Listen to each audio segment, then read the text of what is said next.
салом алейкум ҳамдиёрони азиз аъзоини гурӯҳи ангур ва боғ. имрӯз аллакай 27 соли 2023 мебошад ва ман ёдатон бошад рӯзи ид ҳамин тарбузро пайванд кардаги будам. рӯзи ид тарбуз дар каду пайванд кардам ва мана бинед состояниеша.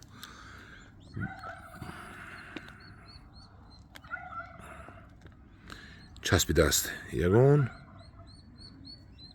часпида даже ҳаракат мекунад. акун дидед, ана ин пайванди мо дар тарбуз ҳамаш худо хоҳад часпида сина. бинед чӣ хушӯ часпида, гохелаш хай пучала шудаги нагирифтанашам мумкин, лекин мегирад. мана ино гирифтан хай нагирад ҷига. бинед донаи ана ин буд, донаи чӯбкаду буд.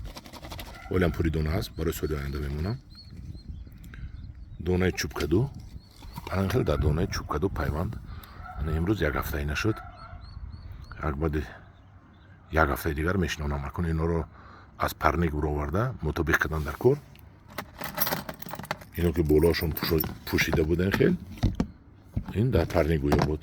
акун камкам болоашон мекушоему ва берун мутобиқ мекунем. як соат мекушоем ва берун мутобиқ мекунем.